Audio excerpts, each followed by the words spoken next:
Ideal inductor, pure inductor को अगर हम एसी सप्लाई से जोड़ें वो क्या बिहेव करेगा, क्या होगा करंट। लेट अस सी। हमारा टॉपिक है आइडियल इंडक्टर, मतलब प्योर। प्योर का मतलब होता है इसमें ना रेजिस्टेंस है ना capacitance. Pure inductor connected to AC supply of E is equal to E not sine omega T. तो हमें जानना है इसके अंदर क्या होगा current. Our aim is to find what is the current going in this circuit when this pure or ideal inductor is connected with AC supply। तो इसको कनेक्ट करने पे करंट क्या होगा ये जानना हो तो सबसे पहले आपको इंडक्टर की बातें बताते हैं। सेल्फ इंडक्शन में सिखाते हैं EMI चैप्टर में कि इस इंडक्टर में इंड्यूस्ड EMF डेवलप होता है। दिस इज इंड्यूस्ड EMF, इसे लिखते हैं E से, स्मॉल ई। ये इंड्यूस्ड ईएमएफ की वैल्यू होती है -L di/dt। ये आप पहले से जानते हैं, नहीं तो याद कर लें। This L called coefficient of self induction या सेल्फ इंडक्टेंस। जैसे रेजिस्टेंस होता है वैसे इंडक्टेंस, वैसे कैपेसिटेंस। तो आज से याद रखें कि किसी भी कॉइल में या इंडक्टर में इंड्यूस्ड ईएमएफ का फार्मूला है -L di/dt। अब थ्योरी लिखा, consider ideal inductor connected to AC supply E is equal to E not sine omega t. Now apply Kirchhoff laws. Kirchhoff law says एक supply at any instant E, एक element inductor. तो ये सारा का सारा inductor में जाता है। मैं चाहूं तो इसे ऐसे लिख सकता हूं, EMF एट एनी इंस्टेंट का magnitude is equal to voltage of inductor का मैग्नीट्यूड। डू यू नो, इसी को हम लिखते हैं voltage of inductor -L di/dt का मैग्नीट्यूड। तो मैं इसे ऐसे लिखूंगा E इज L di/dt। लेकिन इसका ट्रू पिक्चर क्या है कि एट एनी इंस्टेंट जो भी आप इसको कनेक्ट करते हैं अपोजिट डायरेक्शन में इंड्यूस्ड ईएमएफ आता है। Whatever you provide it is equal and opposite of induced EMF. Hindi में कॉइल के अंदर, इंडक्टर के अंदर जितना भी इंड्यूस्ड ईएमएफ आता है एट एनी इंस्टेंट, जो भी हम उसे सप्लाई देते हैं उसके equal and opposite he develop होता है। क्योंकि ये सिंगल एलिमेंट है, दो एलिमेंट हो तो वोल्टेज डिवाइड होगा। सिंगल एलिमेंट में जो भी लगाते हैं सारा इसमें जाता है, बट इक्वल एंड अपोजिट। तो आप इस इंड्यूस्ड ईएमएफ की वैल्यू लिख दीजिए -L di/dt। See this minus minus becomes plus L di/dt। अगर आप ऐसे लिखना चाहें मॉड में तो भी लिख सकते हैं, पर रियली ये है। Now what is E not sine omega T L di/dt। क्या एम है हमारा? हमारा एम है करंट फाइंड करना। क्या है करंट? तो जो हमारा एम है उस पर फोकस करिए। ये di निकालिए, तो di होगा, बाकियों को इस तरफ ले आइए, E not by L sine omega T into dt। Integrate both the sides. di का integration I, E not by L constant है, बाहर ले लें। साइन ओमेगा टी का इंटीग्रेशन, लंबी गहरी सांस लें, it is minus cos omega T by omega plus constant. AC में कांस्टेंट नहीं लिखते हैं क्योंकि ये कांस्टेंट होता है टाइम इंडिपेंडेंट, तो यहां कोई भी कांस्टेंट नहीं आता। लिखेंगे तो वो जीरो माना जाता है। इसको आगे ले आए, I is minus E not by omega L cos omega T. This is called I not. ये जो लिखा है I not is E not by omega L। So this becomes minus I not cos omega T. इसे notice करें, ये current होगा pure inductor में जब हम एसी सप्लाई लगाएंगे E is equal to E not sine omega T. अच्छा, quadrant rule लगाते हैं।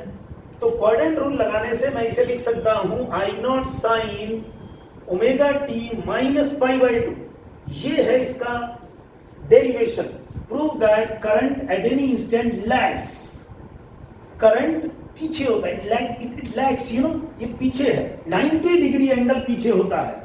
यानी कि अगर ईएमएफ का एंगल आप देखें ओमेगा टी है तो करंट का एंगल कितना है? Omega t -π/2। इसे नोटिस करो, यहां पीछे होने का मतलब क्या है कि वो 90 डिग्री एंगल पीछे होता है करंट। क्या मतलब? देखो मैं आपको फेजर डायग्राम बना के बताता हूं। फेजर डायग्राम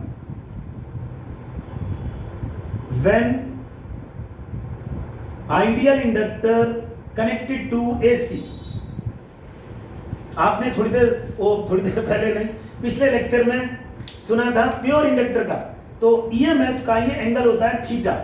तो ईएमएफ को आप ऐसे बनाते हैं, this is EMF at an angle of omega T, you can call it theta also, you know angular velocity is angle upon time and angle is omega T.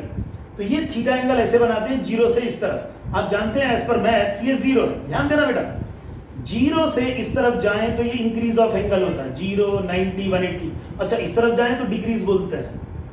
अब यहां हमें बताना है ईएमएफ का एंगल है ओमेगा टी और current का angle है omega T minus pi by 2। देखो दोनों को कंपेयर करने के लिए मुझे साइन की फॉर्म में चेंज करना है। मैंने कॉस वाले से कंपेयर नहीं करा, साइन वाले को साइन वाले से कंपेयर करते हैं। ईएमएफ का एंगल ओमेगा टी, करंट का angle omega T minus pi by 2। देखो करंट का एंगल 90 डिग्री कम है, तो ये हमारा डेरिवेशन है। Hence proved current lags EMF by an angle of pi by 2 when pure or ideal inductor plus मतलब connected to AC। ये एंगल कम है, EMF का angle omega T, I repeat, और करंट का एंगल ओमेगा टी से 90 degree कम है। ये इस लाइन का मतलब है जो मैं फेजर डायग्राम में सिखा रहा हूं। लंबी गहरी सांस लें। करंट का एंगल अगर इससे ज्यादा होता, ध्यान देना, करंट का एंगल अगर इससे ज्यादा होता तो मैं एंटी क्लॉकवाइज जाता, this is called increase of angle. Current इससे कम है तो इससे क्लॉकवाइज जाना है, एंटी क्लॉक मतलब आगे जाना, क्लॉक मतलब पीछे जाना। तो देखो ये है करंट, यानी कि ईएमएफ से आगे जाना तो ऐसे एंटी क्लॉक, ईएमएफ से पीछे जाना तो क्लॉक। तो करंट इससे लैग करता है, लैग मतलब पीछे की तरफ है। कितना पीछे है? 90 डिग्री। ध्यान से देखना, 90 डिग्री किसके साथ बनाना है बेटा? ईएमएफ के साथ, क्योंकि ये ईएमएफ से पीछे है, एक्स या वाई डायरेक्शन से पीछे थोड़ी है। तो मैं फिर से कहता हूं, लंबी गहरी सांस लें। ईएमएफ कितने एंगल पर है? पहले ये बनाएं ओमेगा टी, फिर करंट आगे है या पीछे है? आगे है मतलब एंटी क्लॉक, पीछे है मतलब ईएमएफ से क्लॉक। कितना पीछे है? 90 डिग्री। तो 90 डिग्री एंगल बनाए। किससे 90 डिग्री पीछे है ये करंट? ईएमएफ से। तो ये 90 डिग्री एंगल ईएमएफ के साथ ऐसे बनाना है clockwise. This is phasor diagram. अच्छा, अगर मैं इसका साइन कोसाइन सिनुसॉइडल डायग्राम बनाऊं तो देखिए वो कैसे बनेगा। लंबी गहरी सांस ले लीजिए। देखिए E is equal to E not sine omega T. आप जानते हैं साइन का जो ग्राफ होता है वो ऐसे बनता है, ईएमएफ वर्सेस टाइम। साइन का ग्राफ देखिए हमने बना दिया, ये ई नॉट है, you know this is peak value, this is E not. अब इसके अंदर कॉस का ग्राफ कैसे होता है पहले ये सीख लें। कॉस थीटा या कॉस ओमेगा टी का ग्राफ होता है ऐसा, जिसमें से ये नहीं आता है, ये कॉस का ग्राफ है। अब यहां अगर आप ध्यान से देखें, ईएमएफ के बाद जब हमने करंट लिखा था तो minus I not cos omega T था बेटा, माइनस कॉस ओमेगा टी का ग्राफ, यानी कि इसे रिवर्स कर दे। देखो ये यहां से था, यहां से स्टार्ट करना लाइक दिस। देखो मैं यहां बनाता हूं, इसको आप ऐसे बनाइए, ये रेफरेंस ये रखिए, ये रेफरेंस है, ये रेफरेंस है। देखिए ये यहां से इस तरीके से बनता है। लंबी गहरी सांस लें, लाइक दिस, गेटिंग इट। इसको प्रॉपर बना सकते हैं लाइक दिस, ऐसे, फिर ऐसे। अच्छा देखो ये नहीं बनाते हैं, ये कॉस का ग्राफ है। दूसरा आपको पता है ये आई नॉट हमेशा लेसर होता है। क्यों?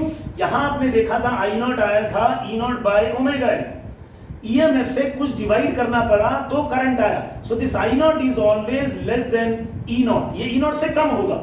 इसीलिए जो इसका मैग्नीट्यूड है आप हमेशा कम बनाइएगा। जैसे ई नॉट बड़ा है, आई नॉट को आप छोटा बनाइए। अब ये रिवर्स में है तो इसे लिखेंगे माइनस आई नॉट। ये सिनुसॉइडल डायग्राम, ये phasor diagram when pure inductor ideal inductor connected to AC. और ये डेरिवेशन था कि करंट इसमें लैग करता है। लैग करता है मतलब पीछे होता है, ईएमएफ का एंगल ओमेगा टी और करंट का एंगल 90 डिग्री कम है। कम मतलब lag, omega T minus pi by 2। Got it?